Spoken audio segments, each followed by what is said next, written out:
Hello, everyone. My name is Nehemiah Harmon with the Gainesville Podcast Studio, and today I'm blessed to be in the presence of Tamika Stanley. Thank you so much for being with us today. Thank you for having me. Absolutely. So, we're going to jump right into the conversation about Okay. empowerment. I have a question for you, Tamika. Before you became known as an empowerment consultant, who were you? I was just a stay-at-home mom, kind of bored with life, kind of settled into what some organizations or some people would have said disability, which I can't do this, but I can do a little bit of this. So I took care of the kids while my husband was an over-the-road truck driver and my grandchildren. I'm a grandmother of 9. And I've got 3 kids and a bonus son, so that's 4. So it was pretty busy life. So, what experiences would you say shaped your passion for protecting and empowering entrepreneurs?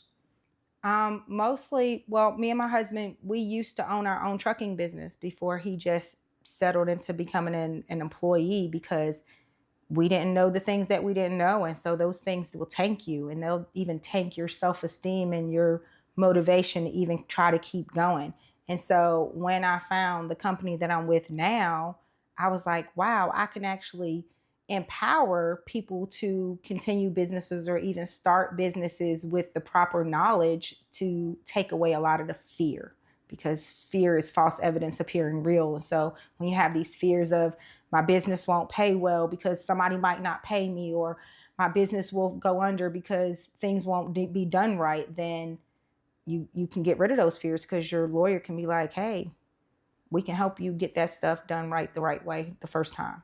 I want to ask a question about, because you said you and your husband had a trucking business before. So when you decided to start that, can you take me through that journey? Like, what was the initial conversations that you had to even say, I wanted to start this type of business? Oh boy, that was some scary stuff. So he was an employee of a company that does lease purchase programs. And, there's documents, that contracts and things that you sign. And that stuff was scary. Again, reason why I work for lawyers now, because I could have had somebody review that. But my husband, he's a little older than me. He's a little bit more seasoned and way more mature. He was like, listen, this is the way we can do it. And we can make this, or we can do it this way and we can make that. And I was like, okay, well, if you want to try it, let's go ahead and try it. But there was a lot of trials and errors. And, he got into a couple of accidents that affected us because he wasn't protected the right way. And, not knowing really what that contract said and how it pertained to us later on affected us too, because we leased a truck through a company. And so when he stopped working for that company, we had to get that truck back. Wow. And so that was a business that literally we invested into, and then we had to give it back to the owner. And so now I'm like, nah, everything got to be on us. It's got to be in our name. It's got to be our thing. If you want to go work for somebody, that's cool, but only for the purposes of gaining the money to invest into your own, but not to settle into this life of, this is all I can have, is what they give me. This is what my paycheck gonna be on Friday. And you might know on Wednesday and Thursday, or you might even know on Saturday. And then what?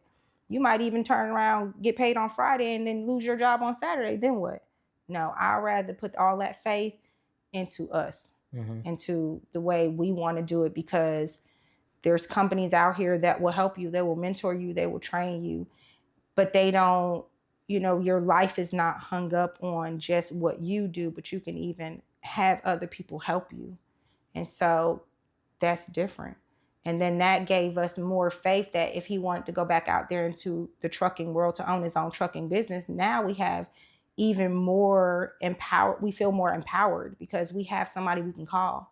We have a lawyer to ask the questions like, how do we structure this business, and how do we copyright it, and how do we trademark it, and how do we go after a broker if they don't pay us, and how do we go after a dispatcher if they don't do their job properly? Now we are empowered, whereas we were under the thumb of that other company just for the stability of them backing us and them having the knowledge. Whereas now I can empower people where I can give you the knowledge. I could say, I don't know, because I'm not a lawyer, but these lawyers, they've been in the game for over 20 years.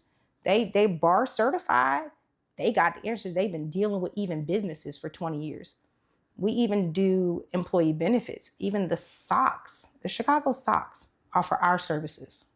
What? Okay. Yeah, I'll trust a business that protects the Chicago Sox to protect my business. Absolutely. Absolutely. That's I love more that. empowering. So prior to starting this venture in the trucking business that you and your husband have, did either of you have business experience at all? No, and we don't have that business anymore. So I want to clear that up. The trucking business, Yep. we don't have anymore. Now we do have goals of reopening another trucking business after because he just recovered from neck surgery. And so he was recovering for 4.5 years. And so it was even important for me to open a business that gives us passive and residual income in case something like that happens, allow a team of people to help us make money, because my husband was the only breadwinner for a long time. And so when you have the only breadwinner go down, it's like, oh boy, what do you do now? Thank God we're overprotected and overinsured, and thank you for the benefits to that job. But then what? Yeah. When that's gone, then what? Then you'll spin in your head and fill your head with these lies that that's all you can do. But there's so many other things we can do. Yeah. God has given us all the abilities to do all the things that we need to do, as long as it's going to glorify him. And all that he wants us to do is put back into the community. Who are you helping? What are you doing? Who are you feeding? Who and that can be spiritual, that could be in knowledge, that can be in food, that can be anything. What are you doing to contribute to the world while I have you there? And so, yeah, I want to help. I would even love myself. For you, I would love for you to touch on a little bit what gave you the courage to start that initial business. At that time, did you or your husband know any family members or friends who had started their own business, or were you guys just like the first ones to jump out in the water and saying, "Let me be the first one to do it"? Well, my husband's father owned a trucking business, and I got a lot of knowledge from that man. He drove for over 60 years through colon cancer and everything. He never one time stopped. And so he gave that courage to my husband, which I think in turn, even biblically, lined up with him giving it to me. Even because he was off for that 4.5 years. So that gave me the gumption. That gave me the drive. But not just that, it takes a lot of personal development. I had to choose. I had to one day say, I don't want disability. I want to go out there and do something. So then you get out there and you're all over the internet. What's out there? What's out? $18 to $20 an hour? What am I gonna do with that? What am I gonna do with that? Mm-hmm. Every time you go outside, it's $50 to $100. You step outside and buy ice cream for you. I got 9 grandkids, and I can't leave that paycheck to them. That is I can leave a business to them, any business. And so I could choose which business I want to do. I can go out there and make t-shirts. I can go out there and sell clothes. I wore this outfit because I bought this from a fair. 2 young ladies was bold enough to sell this at a fair. I'm gonna wear her skirt and her shirt because y'all was bold enough. But I don't like fashion like that. I don't like retail. And I don't want to open up a steak and shake. I could take $10,000 and open a steak and shake and guarantee that I'm going to work 50 to 60 hours a week. No, I'm not. That's a lie. I would be lying to say that. But I can do other things. I could find a business venture that fits me. This business venture fits me. It fits my lifestyle. I can go out and protect 2 people a day, or at least tell 2 people a day that I could protect them. And eventually it'll build up. And it'll give me residual and passive income. And then that's income I can leave behind to them bad behind grandkids.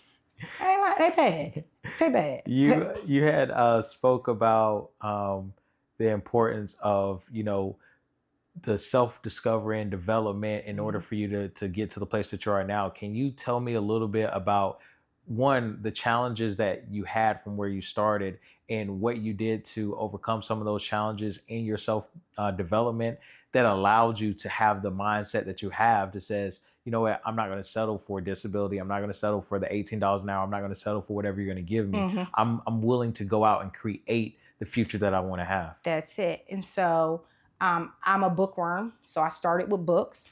I stay tapped in as much as I possibly can to the mentorship that we have. I watch replays. I use my potty time well. It's a joke that I tell. It's a standing joke. We all hiding in the bathroom with our thoughts about what we can't do instead of choosing what we can do. You can watch YouTube University, from gaming to opening a podcast studio to opening up this Legal Shield business to opening up you can choose. And so I chose. And so I do a lot of audiobooks. I take a lot of walks. I take a lot of reflecting. I've lost a total of 130 pounds because I started personally developing myself. I started choosing to even watch what I put into my body, whether it be food. I don't watch the news. I don't want that garbage.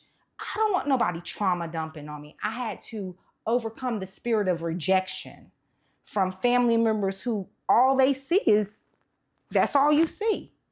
And that's cool for you, just not for me. I'm gonna go this way. Let me ask you this interesting question.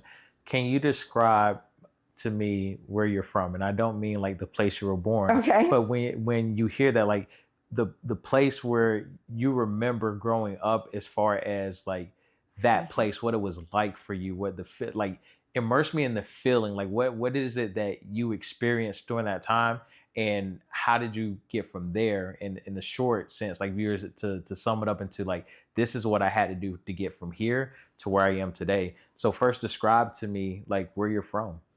Well, I'm from homelessness. My parents chose homelessness.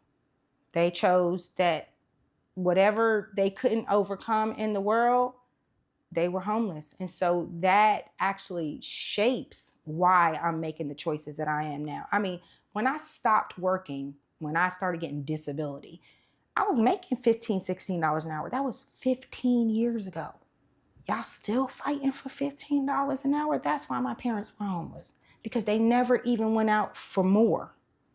That's how I believe. And so, and homelessness is even a problem within my family and circle. And it's like, you can have more. And the average person needs an extra $200 to $500 a month to really make ends meet, even when they work those jobs. But nobody's willing to do nothing extra because they so tapped out from the hours they already gave to somebody.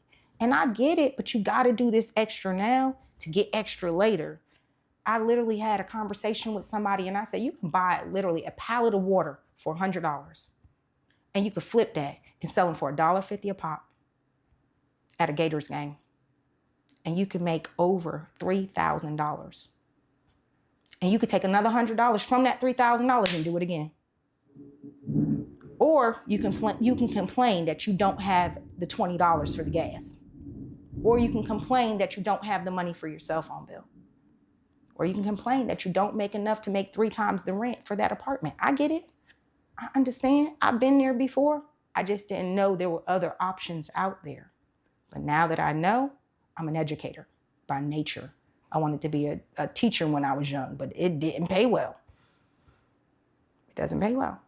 And the parents don't even respect you for real. Like, you know, and honestly, I support homeschooling. I'll tell any mama, don't put your kid in school because they'll stress you out and then you're going to lose the job and then you're mad at the kid. And that's just a system that has been created that doesn't really make sense to somebody like me. I don't want to go on a whole tangent about homeschooling, but I'm just going to throw this out there. So both my parents are educators. My dad taught all the way from early childhood education, like helping people get certified for that, all from the college level to high school, middle school, all of that. Mom was elementary school teacher and taught at a private school. So both my parents are educators through and through.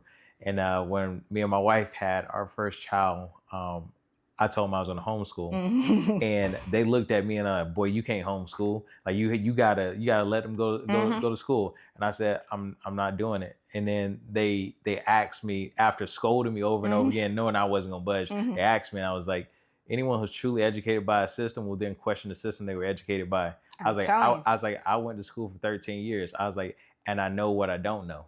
I was like, and I always equated this, and I promise we're gonna move on because I'm not gonna stand on my rocker about this one, right? Because I have people ask me about the whole thing. This is how I normally like to sum it up, right? Imagine you give me $100,000 to invest for you. And I got 13 years, and then you ask me, says, Nehemiah, what's gonna be my return on investment after 13 years? And I look at you and I says, I don't know. That's not up to me. It's Yeah. for the money to decide at the end of the day. You would look at me and says, "There's no way in the world I'm going to trust you with $100,000." So then I asked the parents. I says, "Okay, do you think that your child, their life is worth more than $100,000?" You said, "Okay." You say, "Yeah." Absolutely. So how dare you? Or you got to explain it to me because it don't make sense to me. If it makes sense to you, explain it to me. It's like, how can you confidently hand over a child for 13 years? So that's kindergarten to 12th grade. 8 to 10 hours a day. the whole time. For 8 to 10 hours right? a day. Like where does this make sense? And then mold them and shape them, and then you mad at them because they don't learn these behaviors from people you wouldn't even hang with. That part, and the worst part about it is if you go to, for majority of them, right? You go to them after graduation, you says, "Okay, what are you going to do with your life?" They'll be like, "I don't know." Wait a minute. Hold on. Wait. You're my investment. I gave them to you for 13 years, and you're telling me that the teachers don't know, the guidance counselors don't know, and the child don't know. Nobody knows what they're going to do. I say, you wasted 13 years of an investment is how I personally see it. So for me, it's like, cool, I'm good. What I'm going to do is I'm going to take them 13 years, and I'm going to decide to help them nurture and develop the gifts and talents that they have to where when they get to it, like even right now, like my daughter, she's 8 years old, and she's already telling me, "Hey, this is what I want to do as far as being an entrepreneur." Yeah. Oh, wait, so it ain't take 13 years and you not know nothing? Like you're able to figure this out? So, like because I said, otherwise this system will teach these kids that they have disabilities. The word dis means lack of or can't. That doesn't line up with a book that I read. Now, not everybody is a Christian, and that's cool. Not everybody believe in Jesus, and that's cool too, right? But me and my kids, we do. And it took me a long time though to get there. I'm gonna be honest, because I've raised a lot of kids even outside of my kids. I've helped raise my siblings best that I could. And they're now all grown. And like you said, all you know is what you don't know. And that's what they say. All they talk about is they didn't teach me this, and they didn't teach me that, and they didn't teach me this. Well, guess what? Now we're gonna learn together. How about that? And we can learn and grow together, but that's the best that I can do. But these school systems, they'll fill these kids' head with, if you're not good at math or you're not good at English or whatever, that you can't do these things. And so because I promote homeschooling and I promote empowerment within women, I want you home with your kids. There used to be a time where that was a big thing. Now it's frowned down on. It's this big old, what would I say it? Stance on you got to be so strong that you got to do it by yourself. No, you're supposed to actually have a team of people to do it with you. Yeah. Right. And so, but if that team ain't on the same team as you, so you go drop your kid off to school 8 to 10 hours a day, and you not spending no time with them because you at work 8 to 12 hours a day. Now you come home, y'all both tired, y'all both frustrated. Everybody got each other's heads knocked off. But instead, you can open a business and teach that kid entrepreneurship. And my 21-year-old son will not shut up about Rockefeller, and he won't shut up about how the school system created factory workers, and he not going to be a slave to the system and all that kind of jazz. And I agree. So homeschool your kid. Yeah. But how you going to do that if you're working 8 to 12 hours a day? So you better hurry up and open a business on the side. And no, it ain't going to be $1 million today. It ain't going to be $1 million tomorrow, but it'll be $1 million eventually. Ask your boss. Yeah. If you don't believe me, ask your boss. Absolutely. So you had spoke about women empowerment. I want to ask you this. You blend women's empowerment, you blend women's empowerment with practical legal protection. Why do you see these two things as inseparable? I think it's inseparable because women are emotional creatures. You turn around and upset us because you ain't paid us. Now we're emotional because we don't know what to do. Now our emotions are running and we can't even think straight. But what if I have an attorney that I can call? And they're going to call me back today and they're going to answer my question. They're going to write my letter. They're going to keep me out of trouble. As women, we also balance so many balls. If I say I got 9 grandchildren, that means I got a lot of balls in my hand. Just because I know how to do those contracts, just because I know how to do those documents, don't mean I got time for that. I'm trying to also play with my kid. Trying to work my business, play with my kids, satisfy my husband, praise God, do self-care. When do I have time to draw up contracts and I ain't never been to school for legalities? When do I have time to write up debt collection letters and keep up with if they actually getting paid? When do I have time for that? I have a lawyer that take care of all of that. But that's what these big companies do. Yeah. But there was this season of life where women were taught that they're not entrepreneurship, that they're not big enough or bold enough to even get a job. And so now that they got a job, they're like, these are my rights and now I can work. Well, you also can work for yourself. You can do what you love every single day and not get up and moan and groan and be upset. And now that affects the children. That affects the generations coming up behind us. And then again, we got these babies and then we ain't got nothing to leave behind to them because our documents ain't even in place. So when we get sick and we go into the hospital, our families don't even know what to do with our business. They don't know what to do with our checks and our balances and our GRU bill. And, they don't know what to do because we ain't wrote nothing down. Because we've been taught that it's too expensive to do those things, but it's not. Yeah. There are options out there. Just most people don't know about those options. I think we also have a gross misconception that if we don't talk about it, then it won't happen. Exactly. It's like that ain't how that is I not how it actually works. just had a conversation with a woman who helps her husband run a trucking business, big trucking business in Jacksonville. He got sued. It was the truck driver's fault. He accepts that. But because he did not have a lawyer, he gave away $860,000. Now his insurance is over $5,000. They didn't have a lawyer to consult, to even try to negotiate that. So you get stuck with, this is what I owe. That's a good segue into my next question for you. From your perspective, what's the number one blind spot small business owners have when it comes to protecting themselves? Not reviewing things, not preparing versus repairing. They wait for the repair. Oh, I can handle it if something happened versus let me prepare myself and avoid it from happening in the first place. Like, let me take a picture of this document, send it to my lawyer, let them review it, explain to me what insurance I need. Because like, for instance, I'll sign a lease for this building here because I know how to read and write. I signed it. I know how to read and write, blah, blah, blah, blah. But I didn't read that I'm responsible for all repairs. So when that leak coming, I'm calling the landlord and he looking at me crazy and I'm mad and I'm frustrated because that landlord didn't fix that leak. But in my lease, it say I'm responsible. Mm-hmm. What if a fire happened and the landlord say I was supposed to have $100,000 worth of, $1 million worth of insurance and I only had $500,000 worth of insurance. Now what? Now there's a beep, like, cause I didn't prepare myself.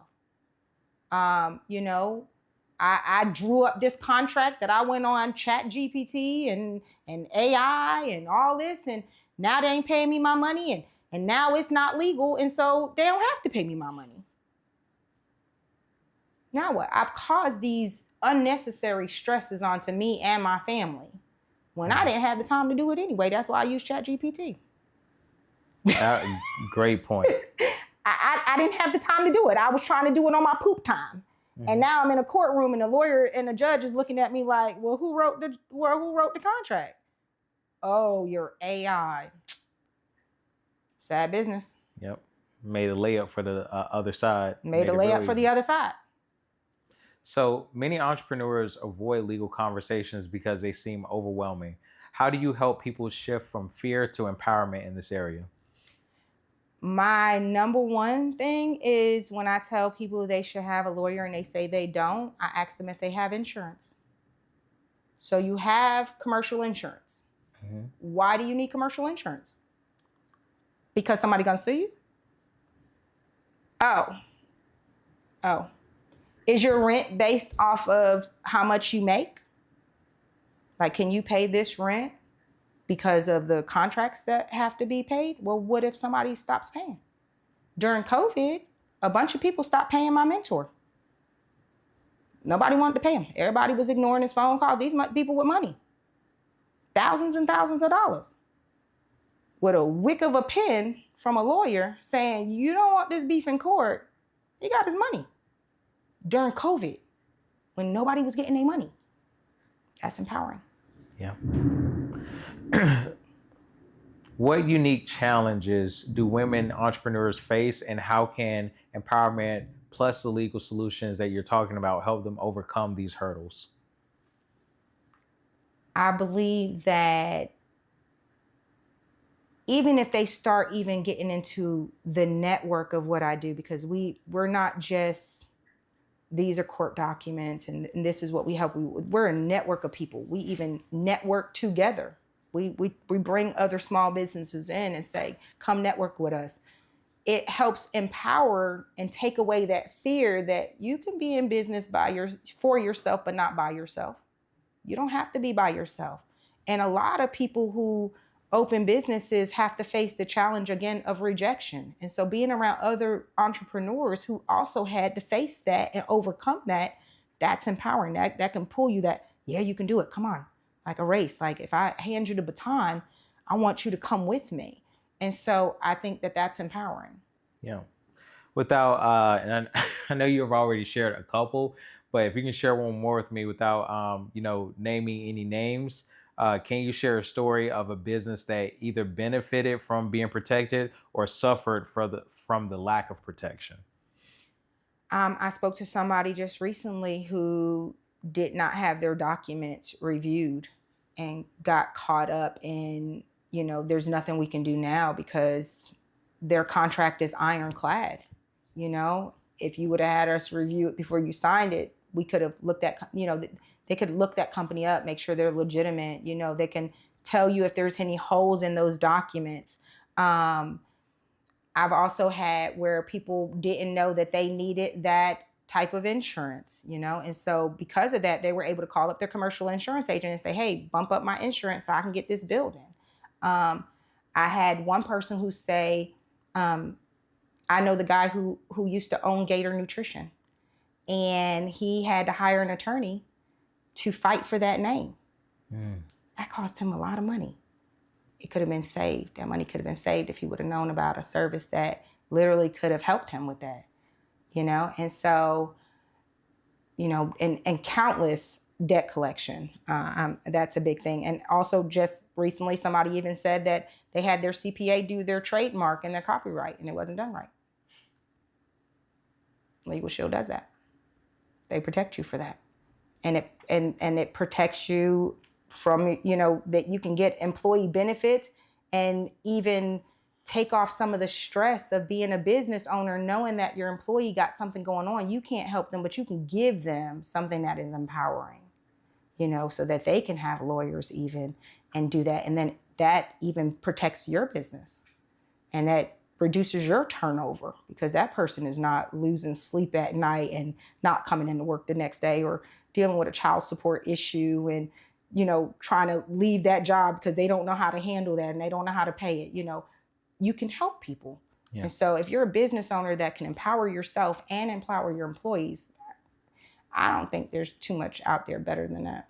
Yeah. Well, I do want you to talk about another protection solution. And this is a question I have for you. In today's digital age, identity theft and data breach are real threats. What do entrepreneurs often misunderstand about these risks?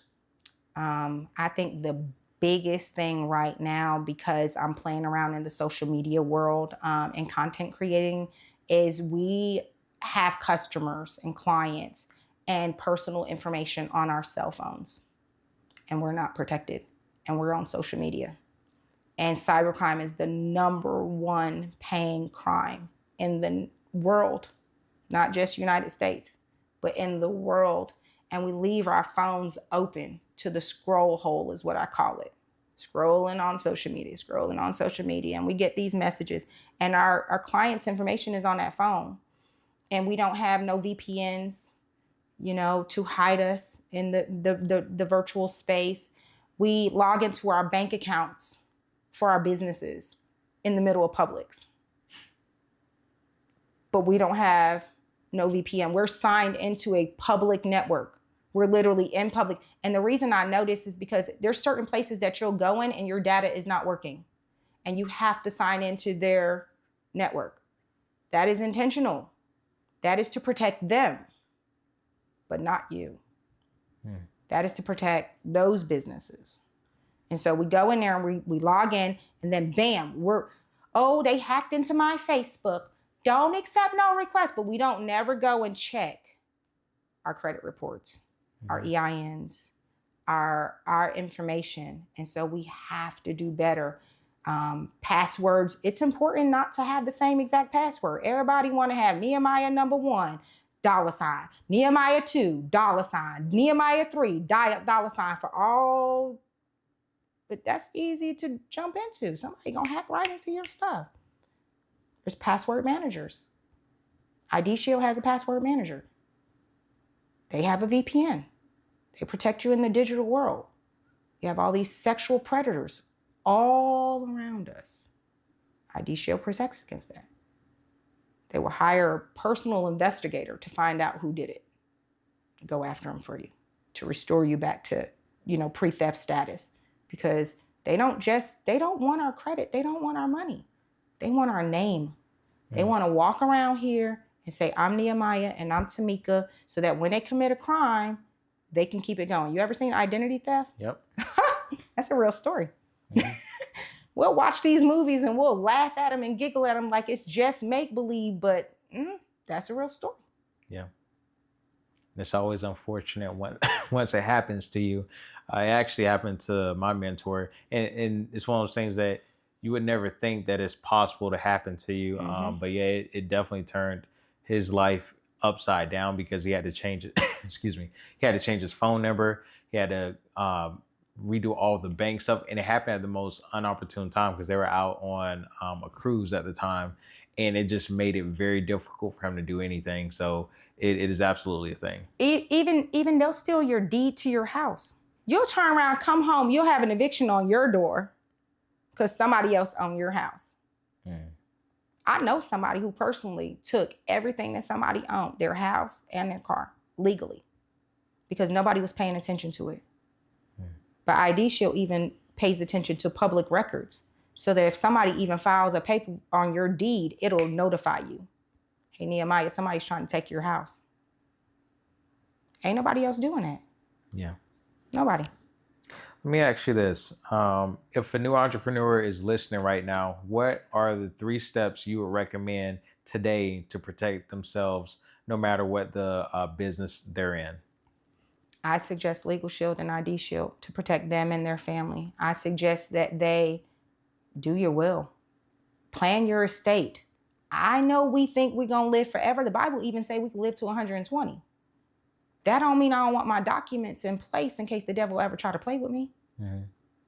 Because, you'll end up in the hospital and you could probably live if you got the right things in your document, but somebody might say, pull the plug. I don't want her to live. And then where's all your money going? Stuck in probate. Now your family don't even have the things that you worked hard for because that costs money.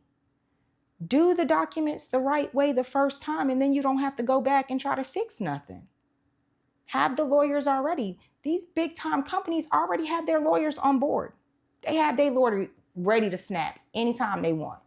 Owe them some money and play with them. They gon', where's my money right now? But instead, we want to go on social media and blast the person that owes us. Tell everybody they know that why we got to do all that? Because that actually makes you look bad. Let the law handle the law. Yeah. Let the lawyers tell them, hey, you want me to go in front of a judge and show this contract that we drew up, that we know is right, ours is ironclad, give us our money. Yeah. Why not? Other people do it. Why we got to go pay $250 to $350 to $850 an hour just for a lawyer to answer the phone? This is a service that literally, if I open a case today, 8 hours, I'm going to talk to my lawyer, 8 business hours. I think that's cool. Without a bill, because you've already been prepaid for the things that I know I'm going to go through anyway. That's smart. Yeah. That's just the honesty. That's smart business sense. I mean, I got to have business expenses anyway. The IRS even know that I got to be protected. Even that. The IRS can come after you and say, hey, Nehemiah, you owe us something. What if you ain't got no lawyer to back you up and you know you don't owe nothing? You might end up having to pay something that you don't really owe. But what if somebody come and sue you? Then what? It could be fraud. It could be completely bogus. Yeah. There's people who make a career out of that. So people make a career out of it. That's why we have insurance. Yeah. We have to have insurance because they know that people may try to come and bug us. They also know that we're not perfect. We are flawed people. We may even there may actually be a problem, but we want the law to be fair. You know, somebody could get hurt. Insurance could get involved. Anything could happen. But you want the law to be fair when it does. You don't want somebody to just railroad you because they got an attorney and you don't. I mean, here's the honesty. In the state of Florida, we're a no-fault state. If I get into an accident, everybody keeps walking. But the first person who gets a lawyer wins. Mm-hmm. And the first person, you can't defend yourself without one. I mean, you can ramble to a judge, but they don't want to hear that junk. They just don't. They like, yep. We got other cases. You talking too much. The lawyers know exactly the right statements to say in a courtroom. They know exactly which problems to even avoid so that you never even end up in a courtroom. Mm-hmm. Because here's the contract. I think it's ease. You talked about wills and trusts, and I want you to talk a little bit more about it because I don't know if you know this or not, but I've been Black my whole life. Mm-hmm. So I've lived the Black experience. There you go. And I can't speak about other experiences, only the one that I know of. And oftentimes in our culture, it's taboo and we don't want to talk about these things because maybe we feel like we don't talk about it, then it won't happen. Even though we know logically, you're going to pass on, it's going to move on. And so with that Black experience, one thing that I've seen when it comes to wills and trusts, we don't have conversations about it. And so even if one is in place, they didn't tell anybody about, okay, this is what you should expect. This is what is going to happen.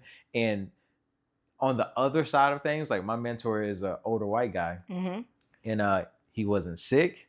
It wasn't that he was getting too old. I used to work for him and very closely with him. So I knew a lot about, how he operated in his family, things like that.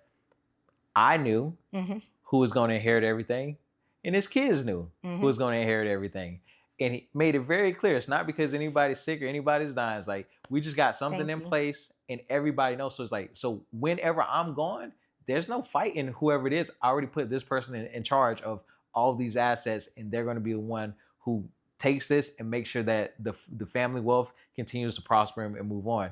And I thought it was one of the most interesting things. Like, oh, so y'all can talk about death all day long. It's like, we talk about death, we talk about life insurance policies. And this is one of the things that he shared with me that I never let go. He said, one of the differences between us and you know what that means, he says, is one, you all oftentimes don't work together as a family. He's like, you have to work. It's like, you can get rich by yourself, but you're not going to get wealthy by yourself. It's like, you got to be able to work together. He's like, and two, he's like, typically speaking in your family, when the matriarch or patriarch dies, the family suffers. He was like, whenever I die, my family's going to get richer. And I got richer when my dad died and when his granddad, he's like, so his whole point is like, I make more money than anybody else in my family. He's like, in the day that I die, my family is going to have more money than what I had to give them, as if more than what I was giving them when I was in my working life. He's like, versus for you, he was like, typically speaking, because you live and you're able to build that leverage to be able to do it at that level. It's like, so then grandma or grandpa, whoever it is, they have enough live time in the market to be able to have that value, but then they die. No life insurance policy, no assets, no wills, Social any of that stuff. goes away, so then everything. As a family, it's like we're in worse condition because we felt like, okay, I don't want to get a life insurance policy because if I do, that means I'm gonna die. You're gonna die anyways. Like that's how that's gonna work. But back to it, when you talk about wills and estates and planning and all those things, I want you to answer this question, right? For someone who's lived the Black experience, right? And wants to say, okay, I agree with you. These things are important. How do I begin to have those conversations in a way that where I can shift the mindsets of the people around me, whether it be my family or my friends, so we can not just say, oh, we need it and agree, but we need it, let's take action. Okay, so from the Black experience, I'm still working on that myself, Nehemiah. Okay, so here's the thing. So I'm a Christian. The Bible says that this is not my home. My job is to be here, talk about Jesus, recruit for Jesus, be ready for heaven. We, in this community especially, and I can speak for myself and my family, we can talk about death when we talk about grief.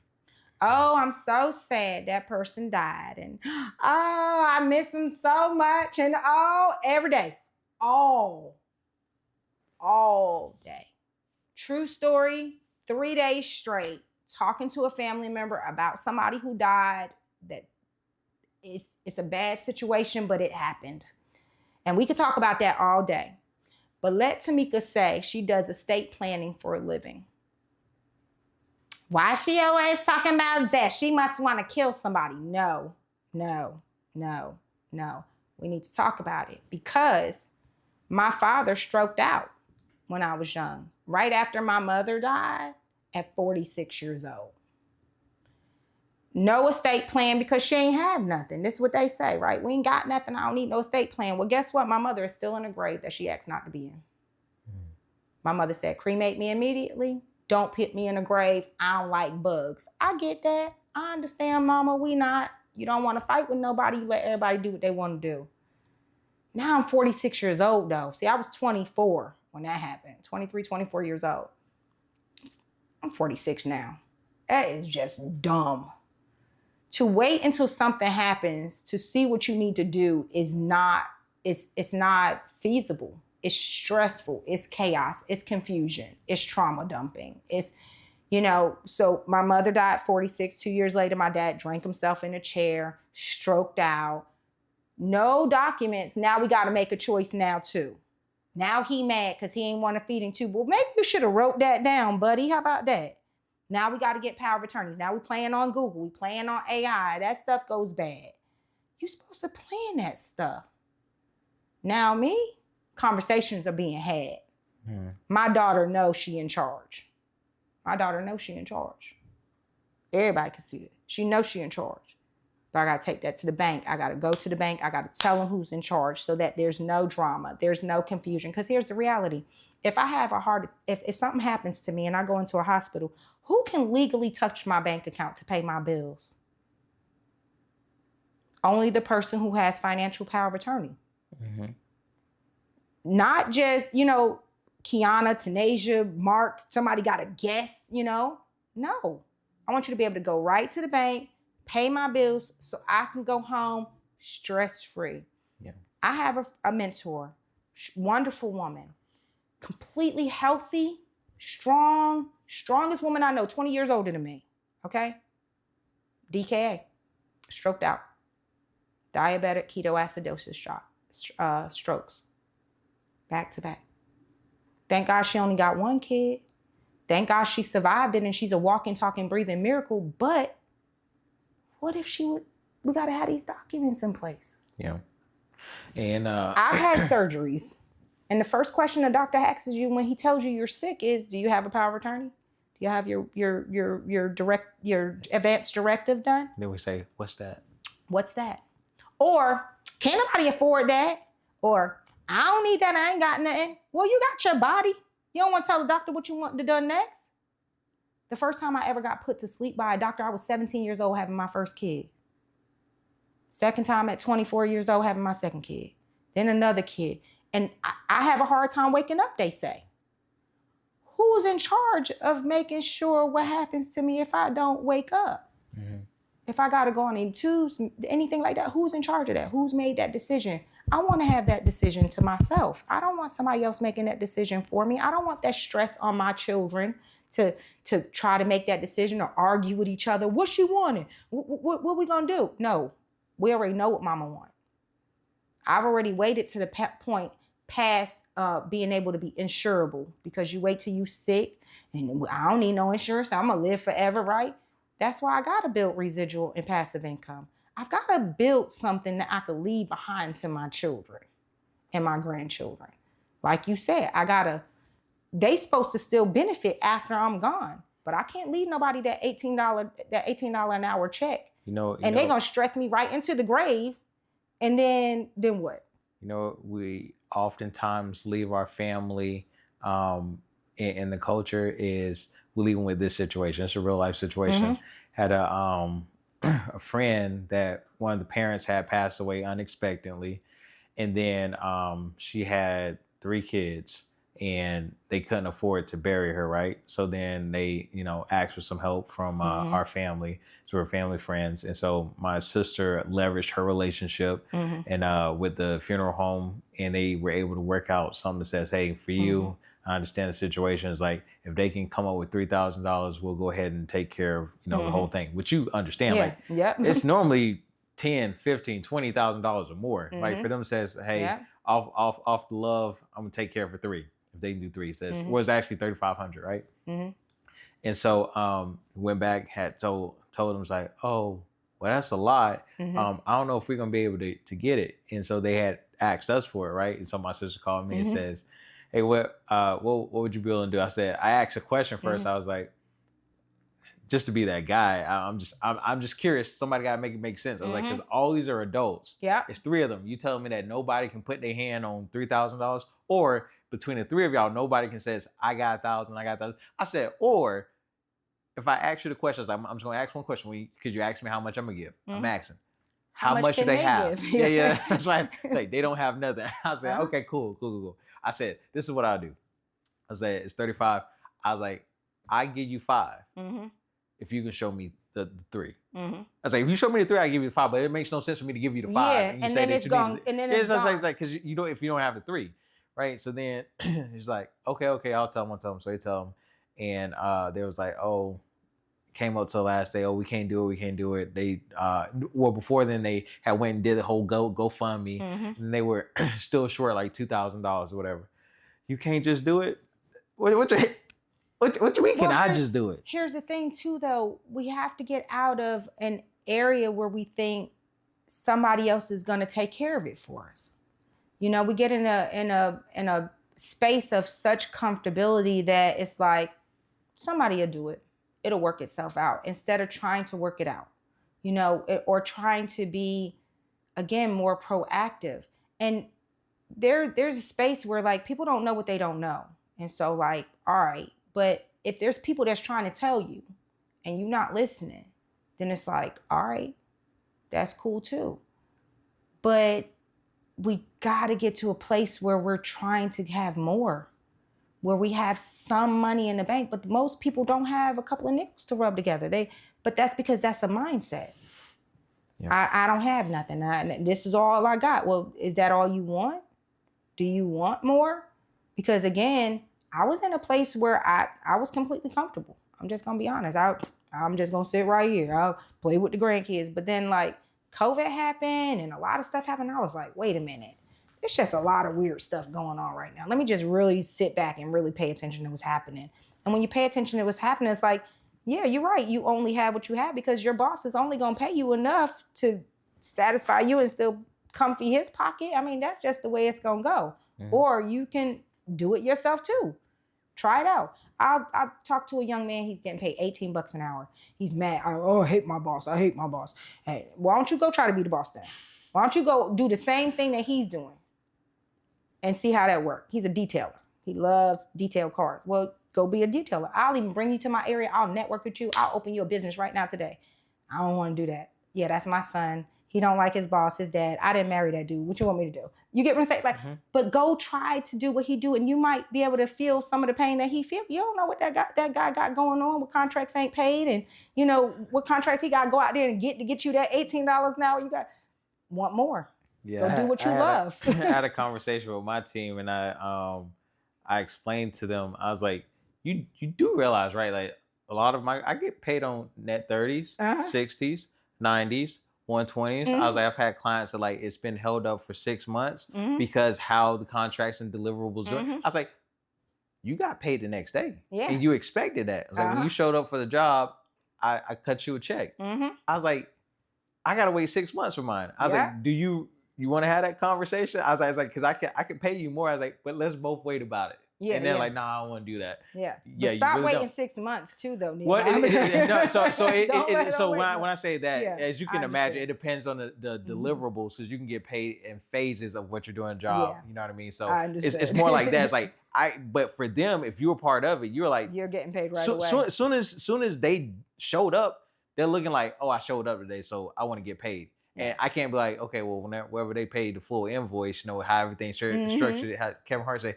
I got to check it in the savings. And I got to move my money around. They're not able to do it. They're not trying to hear that. So that's the other part of it. It is one thing that I always try and stress to my team and people who will listen is like, people can feel like I'm not getting paid what I'm worth. It's like, no, you're not. It's impossible for that to be the truth. I was like, because Where would that leave if you're running money a for business, you? if you're running a business and the work that you did, the labor that you did is worth $20, right? And the customer is going to do the same thing. I don't want to overpay. I want to pay what it's worth. Yeah. So they want to pay $20. I was like, but I'm the one contracting the job. I was like, so how can I get them to pay $20 and be able to pay you $20? And both of y'all want me to work. Yeah. It's like, and both of y'all want me to work in order for me to do the job for them and be able to employ you. I was like, that's why. I was like, it's a very common sense thing. I was like, it is impossible. Yes, you're absolutely right. I don't feel like I'm getting paid what I'm worth. You're absolutely right. You're getting paid as an employee. and once again, that is what you signed up for, because on the other end of it, it's like, you can do the same thing, but do you want this risk? Do you want this stress? Do you want to be able? Because here's the other part about it, and it's funny. I had this conversation with my sister, and she was like, talking about another family friend who, like, they own a business and the business does really well, but they always have to borrow money to get to the next month to cover payroll and stuff like that. And we'll help them out. And she was like, I just don't get it. If they, live this life and they got all this money, maybe they ain't making this much money. I was like, oh, no, they do. Yeah. I was like, I get it, because you're not an entrepreneur. I was like, that's how right. It works is you can have, when you up, you up. And when you down, you down. I was like, and here's the difference. I was like, you can be up for like 2 months where you're doing really good, and you can have a 6 months where it's like, I haven't made any money. I was like, that's not bad it's business. Normal. That's normal. I was like, so then if you understand that, it's like, you have to realize, okay, I have to be able to manage and store my money in such a way to where I can cover all of the expenses. And she was like, well, why don't they do that? That makes sense. I was like, here's the thing. I was like, how could you try and tell somebody, I know that you're making $20,000 a month. You ain't gonna always make $20,000 a month. Well, I done made the last 6 months. I'm good. Like everything's going. It's like if I could tell them that, it's equivalent to me telling the NFL players, anyone's like, you're not gonna make millions of dollars. While they're making it, I was like, I know it makes sense to all of us, but while they're making it, it don't make sense to them. You're trying to tell them something. They're like, no, I made it last month. I made the month before that, and I'm on track to make it this month. So you can tell them all day long, hey, you got to put some away. You got to be safe, because you ain't gonna keep making this money. It doesn't make sense to learn on their own.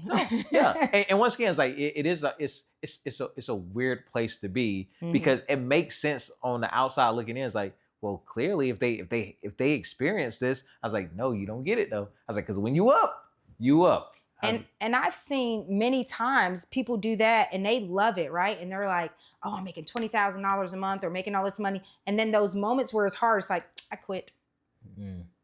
Dang, you want all that ham and cheese, you gonna let it all spoil? Why? People want it. It's just wintertime. They want soup right now. Just give them a minute. They coming back. The clients are coming back. And when they come back, right, they're going to bring more clients with them usually. They'll bring even referrals if you can hold tight to that uncomfortable part of being an entrepreneur. And they also have to combat the negativity that comes with that. Like you said, that negativity that even comes from that person. Imagine how much negativity they even dealing with the people they're around all the time that hear that. You have to combat all of that and know that my business will be successful. It's at that hard part. But if I can get on the other side of that mountain, there's still glory there. And so people have to push through that hard part. But it's hard. I've seen many, many business owners, especially women, again, were very emotional.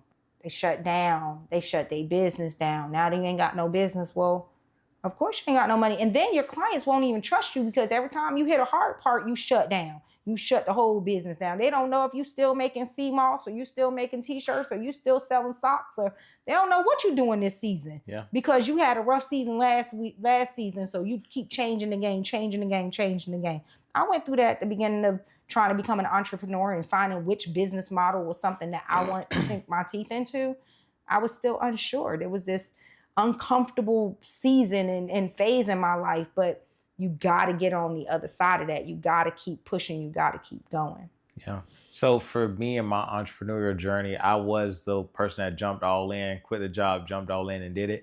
I always advise people when they ask me, I was like, no, you got to be built for that. Don't do it. I was like, I know I did it. I was like, and I've consistently done it, and I go all in. I was like, I'm built for that. I was like, I don't recommend it for anybody. That's like, so I love the way that you talk about like start it as a side hustle, because here's the thing that I always tell them. I was like, And I couldn't tell you outside of the grace of God how I did it. I just knew what it took. Yeah. I was like, 100% of myself and what I had went back into it. It's like, but you still had a wife and kids to take care of. I was like, I don't know how there's the grace of God. I'm just trying to tell you that what it takes if you go all in, because it like when the whole point is like, if you got a job here, you got a side hustle, you can keep feeding what I call feeding the beast. You keep feeding the beast, and when it's big enough and it's strong enough, it'll be able to take care of you. I was like, but it takes consistently feeding it over and over and over again, and it wants more than what you gave it last time. I was like, that's what's having a business. So if you go jump all in, which means like how I did it,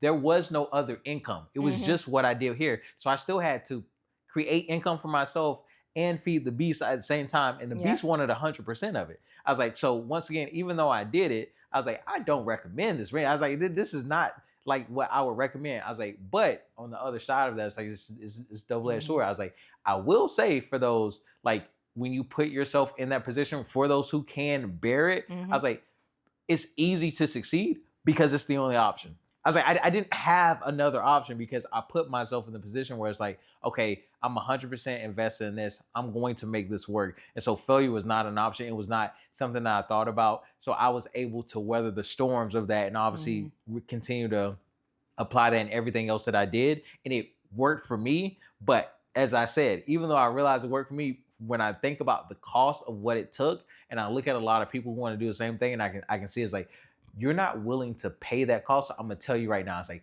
don't even start making payments. Don't make payments. I was like, the full amount. I was like, the full amount. I promise you don't want to pay it. Now I was actually talking to a client earlier this week because we also do digital marketing and stuff like that. I'm very transparent up front with someone. I was like, hey, if you're not going to be able to sustain it for 6 to 12 months, I was like, trust me, you're just throwing your money and you're burning it. I was like, so if you just want to just like try it this month and then do it, I was like, there's better ways to burn your money. I was like, trust me, there's better ways. I was like, but if you're really looking to do it, I was like, I can advise you because I've done this several times of what it's going to take. Just count the cost. So if you come to me, I'm the type of person, if you come to me and says, hey, what is it going to cost to do this thing? Right? And so I'm going to be clear, like, tell me exactly what you want to do. Okay, cool. That's what you want to do.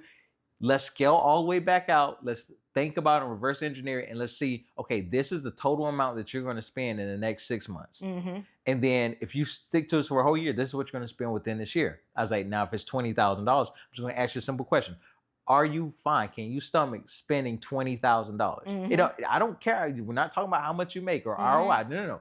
The question was, can you afford it? Not even can you afford it, because some people can afford it and some people can't afford it, but can you stomach doing that investment? It's like, for me, I oftentimes, and I'll share this story, and hopefully he never sees it, but maybe he will. I had a best friend, still my best friend, still consider my best friend. But this was early on. He asked me, he's like, hey, I want to start my business. I was like, okay, cool. You came to the right guy. Let's do it. I help you get everything. So I spent sessions with him, getting all his stuff together and showing him the best way to be able to start and scale and leverage his business and be able to create a business plan, all this stuff, right? And then I was like, hey, this is what I want you to do. I was like, instead of going for an LLC right now, for what you're doing, you're selling stuff online. You don't need an LLC, right? I says, because you need to have proof of concept. I was like, let's file for you a DBA. You just doing business as, so you can just start to go into it. And as you make a little bit of money, then you go in. So here's the thing.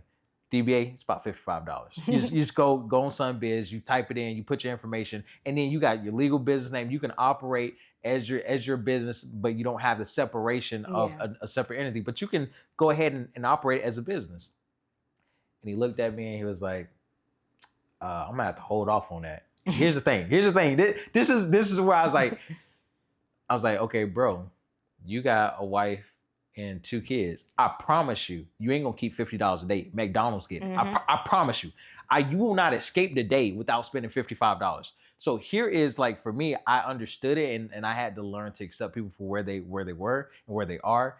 Is I realized in that moment, I was like, oh, okay, I get it.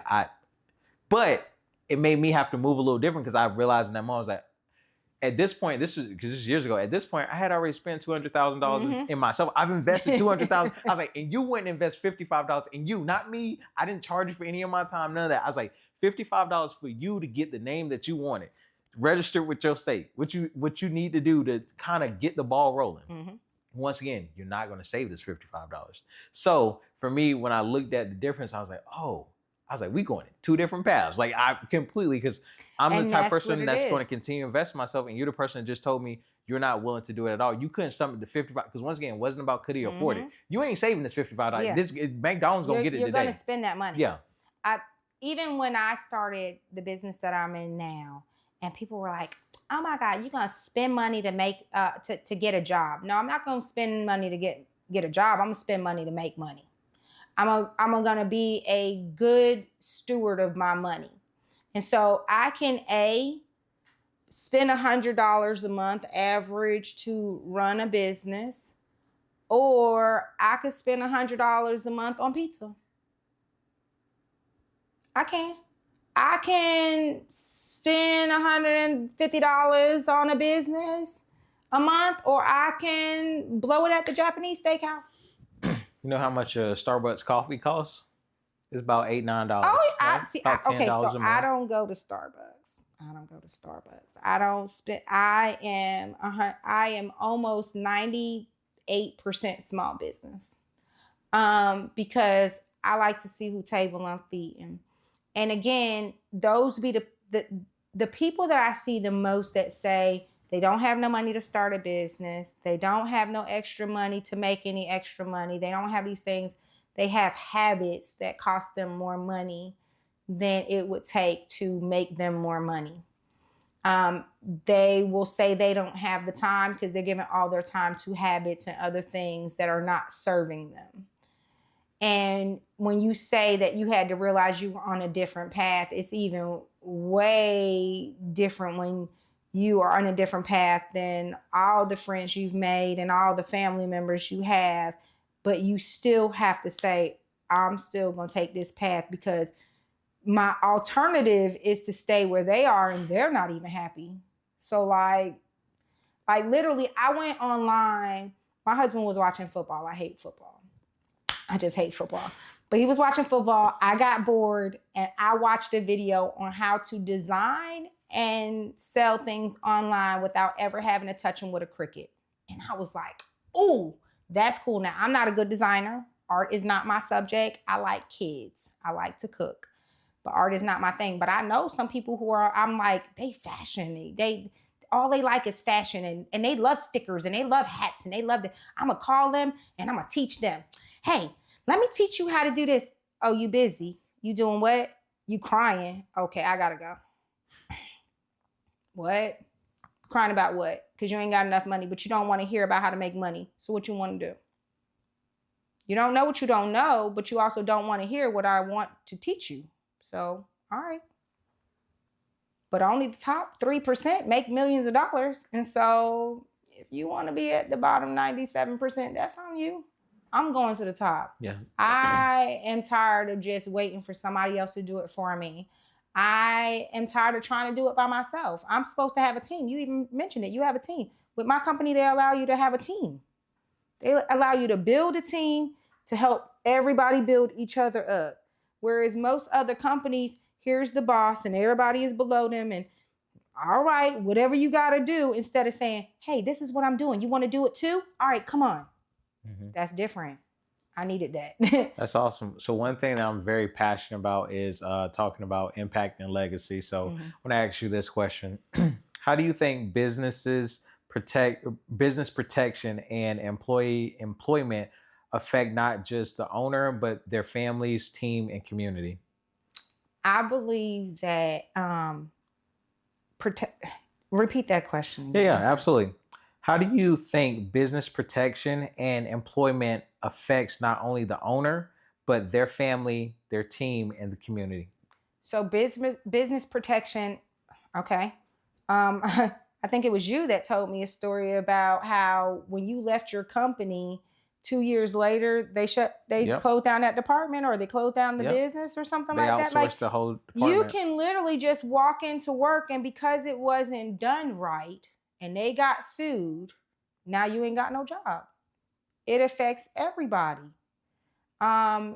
Business owners will be at home crying themselves to sleep because they don't want to go into work tomorrow and tell everybody they ain't got no job. but because they CPAs, didn't do the thing right, or now they're in a trademark war because they thought AI helped them, or now they don't, their employee is having a problem with their insurance company, but they can't help them. But business protection for them with something like Legal Shield and that employee having that employee protection, it kind of works together as a team, if you ask me. Absolutely. And so now everybody it creates this sense of peace of mind.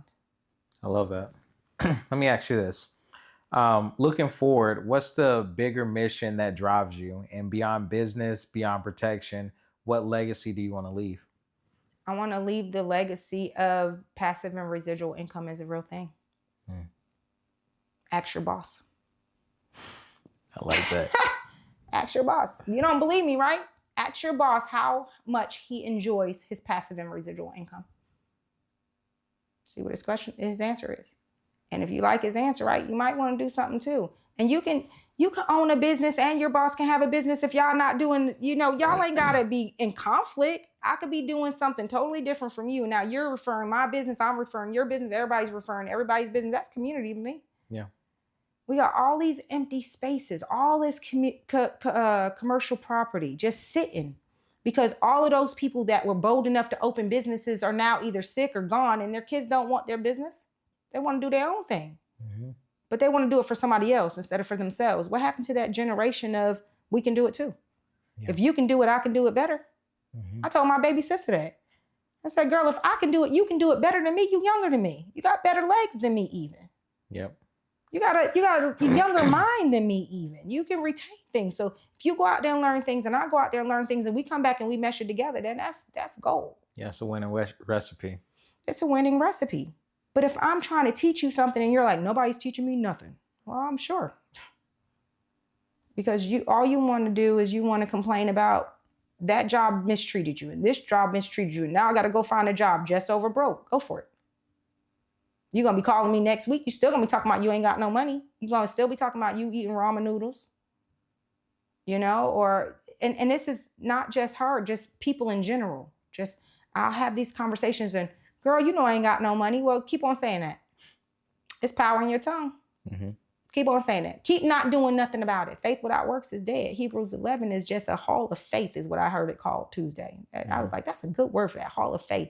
If not for Abraham having faith that he can go off into another country and make it, what would have happened? He wouldn't have had nothing. Here's a beautiful thing about that story and about faith. God told him, all right, I want you to leave your father's house and go to a place that I'll show you. Right? Here's the problem, right? I heard you. Where'd you say we're going? I'm going to show you a place. No. Big dog. Hear me out. Yep. Where exactly did you say we're going? No plan. No. I'll show you. I just want you to take action. And that's what it is. In a tent to a foreign land with his family. Nehemiah, you have a family, right? How much faith would it take for you to have to just get up? Me and my husband, I went to my husband, I said, babe, God said for us to sell his house. 2,400 square foot of house. Beautiful interest rates on a mortgage. If you can imagine, right? And here I come. I think we need to sell this house. I think for my business sake and for my sanity's sake, we should go to a new land. That's what I think God told me. He said, all right. No beef. Because we talk about Abraham a lot. Abraham literally lived in a tent. I will live in a tent in a new town before I deal with settling and not have what I know God says I can have. That's what I know. I know that if somebody else can do it and they can teach me and I'm coachable enough to learn, to listen to them, I can do it. Why can't I? I love it. Nobody can hold me back but me. I love it. Thank you for sharing that information. I got a couple just fire questions to shoot out at you. Go for it. For you to answer. So here's the first one. What's the best piece of advice that you've received?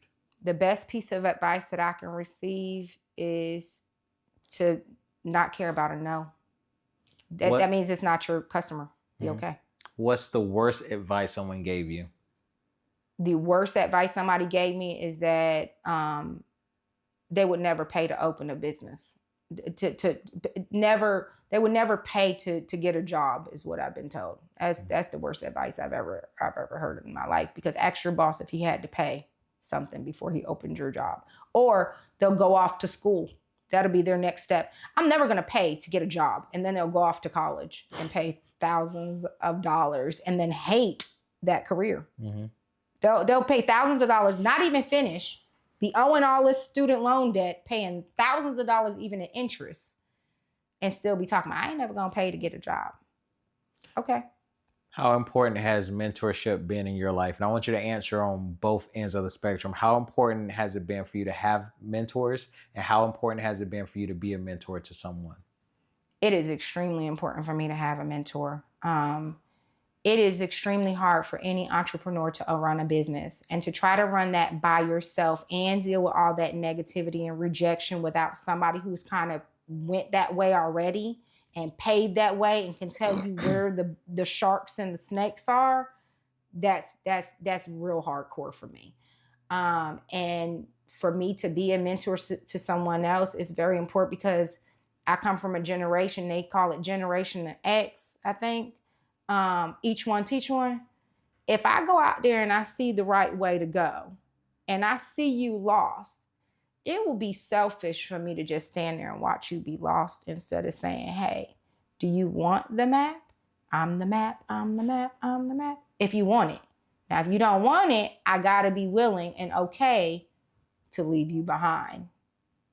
Because I might get a head start, get over there, catch my second win and come back and get them. Who knows? But I gotta be okay with leaving them behind, because they may not even want to go the same way as me. But this world is big, 8 billion people. Mm-hmm. Next question for you. What's the best piece of advice you've given to your children or to someone that you've mentored? The best piece of advice? Do what you want. Don't let nobody hold you back. You are your only holdback. The only person who can hold you back is you. If you still stuck, that's because you refuse to move. You may have to think a little harder on this one. What's the worst piece of advice in retrospect that you've given to one of your children? The worst piece of advice? The worst piece of advice, to go to college. Yeah, none of them took it though, thank God, because I ain't got to pay that college debt, because I actually voted for that law to take care of your kids until they're 26. So some of them are still under 26. So thank God they didn't really take that advice yet. But to only go to college, that was when they were young. That was the only thing I focused on, and mostly because my father wasn't illiterate. He only made it to the 3rd grade. And I barely made it through a GED and some of college, and so I'm like, don't make the same mistakes as me, go to college. Don't make the same mistakes as me, go to college. But my son don't even want to talk about school. He don't even want his kids to go to school, so he don't want that jazz. Now my advice is, find what you love to do that every single day, do something that you would do for free, and then there's no stress. I remember when I started, so the very first company that I started was a music company. And I remember talking to my cousin one day, and I was telling him when I started, I was like, I know I'm gonna be good at it. And he was like, how you figure that? And I said, how can you practice something 8 hours a day and not get good at it? Because when I worked at Publix, I made sandwiches 8 hours a day, and I made the best Publix subs in all of town. Period. Can't nobody mess with me when I did it. Because when I was doing it, I was really doing it. Because I did it 8 hours a day. You ain't gonna make a better Publix sandwich than me, because I did 8 hours a day. I was like, not that I don't do that 8 hours a day and I'm gonna focus on this. I was like, if I apply myself 8 hours a day every single day and I'm compounding on that, I was like, it's gonna work. That's right. Anything you want to do, you can do. You just got to choose to do it. I had somebody, I had 2 young men come to me, and I was teaching them how to make and design these items and sell them on the websites. And one of them, he said, I just like to sleep. I said, then set up a camera. Love it. Hey man, if that's what you like to do, there's right? a lady in real life that's what she did. True story. People pay her to sleep. Set up a camera, go YouTube live. Someone is going to watch you. Probably way too many people who are going to watch you. It's going to get a little weird, but they'll cut you a check. Don't care. Okay? Because I get it. I know you don't even want to work Why would I want to work at McDonald's? I don't eat at McDonald's. I don't eat McDonald's. I'm not eating that junk. Hey, nothing but chemicals. Read the ingredients on that stuff. They made them put nutrition labels for a reason. So, I would never want to work there. I was very blessed to never work fast food. But that's because I went to co-ed. I went to vocational school. I was typing 70 words a minute by 15 years old. I chose. I had somebody tell me today, nobody taught me nothing. You know I can't read and write. Well, go read and write. Go take a class. You can't read and write because you dropped out of school. Yeah. Go back to school. Here's your opportunity. Nothing's holding you back but you. It's your choice. Even if my business is doing good, bad, indifferent, I'm not quitting it. It's something I use. It's something that I promote. It's something that I believe in. Why would I shut it down because you don't want it? The reality is if my family could pay my bills, they would. They wouldn't pay double to support my business to pay my bills. They would pay my bills if they could, if they wanted to. My family is not always my customers. Move on. Focus on new people. You don't have to focus on the same old people all the time. Just move on. And if those family members and those friends are not on the same path as you and they're not serving you, move on. One of the things that one thing that I've personally found success in is when I had an idea, wanted to start something, and I was ready to share it with someone, oftentimes they'll tell me, well, that won't work. And most people give up at that point. I would always ask them, can you tell me exactly and be very specific as to why it won't work? And if they're able to do that, I was like, okay, cool, we got it.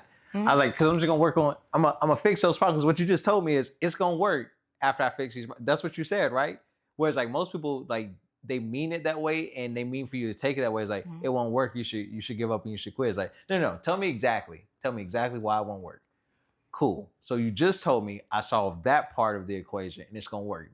That is the same thing. 1 + 1 = 2. And 2 also equals 1 + 1. Yeah, and see, I'm from New Jersey. So if I ain't never had nobody to tell me to quit. Because if you tell me to quit, I'm going to ask you if you're going to pay my bills. I mean, hey, man, I'm a stay-at-home wife. I'm real good with saying, all right, you going to pay my bills? I'll sit down. You're not. You can't even think about making the type of money I'm trying to make at the company you work for. Try that out. Go ask your boss for the type of money that I'm trying to make. Go ask your boss right now, can you make $250,000 residually? Say not here. Hey man, can I make $250,000 residually? And I only want to work part-time. And I want somebody else to help me do the work. And I'm going to train them the way I want to train them. What do you think they're going to say? What your boss going to say? $250,000. Come on, man. Residually though, and passive. I wanted to hit. I want to just wake up in the morning, check my bank account, see how much money me and my grandkids gonna spend. If you gonna give me that, I'll quit today. I just asked my daughter today. I said, hey, how much you want to make when you finish your schooling and all that? Oh, I want to make $45,000. I said, oh, all right. I'm gonna make that. And I'm gonna make you quit your job so you can watch that baby yourself. How about that? I'm gonna make that. I'm gonna pay you. Watch your own kid. And you gonna be my wingman because you should be driving me around. I don't even want to drive. Somebody that's making $15 an hour at a Burger King or $18 an hour at Target and they hate their job because they boss come in and stank every day or with a stank attitude or whatever. How is that gonna serve me if you tell me to quit my business? I've literally been told by people, not for me to quit, but that my business is not going to work while they're asking me for money. They ain't have the audacity to do that. They ain't do you like that. Hey, man, you asking me to help you pay your bill, but you want to follow it up with, you still doing that business? Well, how you think I'm going to pay your bill? Well, where you think the money going to come from? Well, you can make the same money as me. You want the information? No, you don't. You don't want to try it out too? You know the old saying, if you pay somebody to sit down, they'll stand up and quit. Yeah. So I want to ask you this question that's been burning in my heart for the last about 10 minutes since you said, and I haven't let it go. You said you like to cook. I love to cook. So this is my question. what time can I stop by Thanksgiving Day to pick up my plate, and let me know what's on the plate so I can prepare. So what's on my plate and what time can I pick it up? All right, so I don't celebrate holidays, but I'll cook you any meal anytime. But I serve over at Cross Point Church of God every Wednesday night at 6 p.m. And so yesterday we had chili and salad. And next week we're going to have goulash and salad. But typically for a Thanksgiving meal, it will be quite the spread. There's 9 grandchildren. Now, it hasn't been that big in a couple of years because the older grandkids are older, and now I live in Gainesville and the others live in Jacksonville. But we usually would have a turkey, a ham, a paneer, rice and beans, macaroni salad, potato salad, sweet potatoes, pasta salad. Of course, some kind of marinara. Now, whether that be baked ziti, spaghetti, lasagna, something like that would depend. If my husband is home, he's definitely going to get that grill fired up. So there will be ribs and sausage and hamburgers. There will be plenty of pies and baked goods. My daughter loves to bake. She's trying to open a baked good brownies and things she's making here in Gainesville. And I also make diabetic-friendly desserts. So what time can I come pick up a plate? Oh, it'll be early.